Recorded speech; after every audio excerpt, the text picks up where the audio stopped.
ನೋಡಿ ಈ ಕ್ವೆಶನ್ನ ಹೇಗೆ ಸಾಲ್ವ್ ಮಾಡಬೇಕು ಅಂತ ನೋಡೋಣ. ಸೊ ಇದು 1 ಮಾರ್ಕ್ ಕ್ವೆಶನ್ ಆಗಿರೋದ್ರಿಂದ ಎಕ್ಸ್ಪ್ಲನೇಷನ್ ಬೇಕಾಗಿರಲ್ಲ, ಅಂದರೆ ಜಸ್ಟ್ ನೀವು ಆನ್ಸರ್ ಬರೀಬೇಕಾಗುತ್ತೆ. ಇಲ್ಲಿ ನೋಡಿ ಏನು ಮಾಡಬೇಕು ಅಂದರೆ, ಇಲ್ಲೇನು ಕೊಟ್ಟಿದ್ದಾರೆ, I1 is greater than I2. So ಇಲ್ಲೇನು I1 ಇದು I2 ಇದು I3 I4 ಅಲ್ವಾ. I1 ಈ ಕರೆಂಟ್ಗಿಂತ ಜಾಸ್ತಿ ಇದೆ. ಸೊ ಇಲ್ಲಿ ಜಾಸ್ತಿ ಮೋರ್ ಕರೆಂಟ್ ಫ್ಲೋ ಆಗ್ತಾ ಇದೆ. ಸೊ ಇಲ್ಲಿ ಮೋರ್ ಕರೆಂಟ್ ಫ್ಲೋ ಆಗ್ತಾ ಇದೆ ಅಂತ ಅಂದರೆ ಇಲ್ಲಿ ರೆಸಿಸ್ಟೆನ್ಸ್ ಕಡಿಮೆ ಇದೆ ಅಂತ ಅರ್ಥ. ನೋಡಿ ರೆಸಿಸ್ಟೆನ್ಸ್ ಏನು ಮಾಡುತ್ತೆ, ಕರೆಂಟನ್ನು ತಡೆಯುತ್ತೆ, ಸ್ಟಾಪ್ ಮಾಡುತ್ತೆ ಅಲ್ವಾ. ಸೊ ಇಲ್ಲಿ ಏನು ಹೇಳ್ತಿದ್ದಾರೆ, I1 ಕರೆಂಟ್ ಜಾಸ್ತಿ ಇದೆ, ಇಲ್ಲಿ I2 ಕಡಿಮೆ ಇದೆ ಅಂದರೆ ಈ ರೆಸಿಸ್ಟೆನ್ಸ್ ಕಡಿಮೆ ಇದೆ, ಇದು ಜಾಸ್ತಿ ಇದೆ ಅಂತ ಅರ್ಥ. Okay, so R2 is greater than R1 first equation ಆಯಿತು. ಓಕೆನಾ. ಈಗ ಏನು ಮಾಡಬೇಕು, ಇಲ್ಲಿ ನೋಡಿ ಸೆಕೆಂಡ್ ಏನು ಕೊಟ್ಟಿದ್ದಾರೆ, I4 is greater than I3.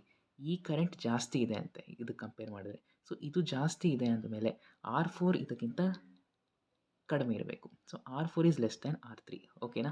So ಈ ಎರಡು ರಿಲೇಷನ್ಸ್ ಬರ್ದಾಯಿತು.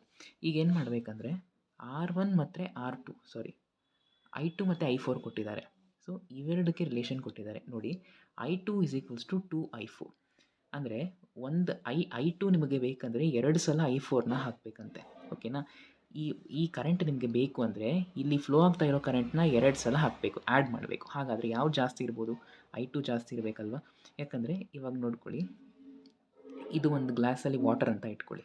ಸೊ ಈ ಒಂದು ಗ್ಲಾಸಲ್ಲಿ ನೀವು ವಾಟರ್ನ ಫಿಲ್ ಮಾಡಬೇಕಂದ್ರೆ ಇಲ್ಲಿ ಇರುವಂತಹ ವಾಟರ್ನ 2 ಸಲ ಹಾಕಬೇಕಾಗುತ್ತೆ. ಹಾಗಾದರೆ ಇಲ್ಲಿರೋದು ಜಾಸ್ತಿ ಇರಬೇಕಲ್ವ. So I2 is greater than I4. So I2 greater than I4 ಅಂತ ಅಂದರೆ R4 is greater than R2. ಯಾಕಂದರೆ ಈ ಕರೆಂಟ್ ಕಡಿಮೆ ಇದೆ, ಅಂದರೆ ಇಲ್ಲಿ ರೆಸಿಸ್ಟೆನ್ಸ್ ಜಾಸ್ತಿ ಇರಬೇಕು. ರೆಸಿಸ್ಟೆನ್ಸ್ ಜಾಸ್ತಿ ಇದ್ದರೆ ಮಾತ್ರ ಕರೆಂಟ್ ಕಡಿಮೆ ಇರೋಕ್ಕೆ ಸಾಧ್ಯ. Therefore R4 is greater than R2. So R4 ಏನಿದೆಯಲ್ಲ, this is greater than R2.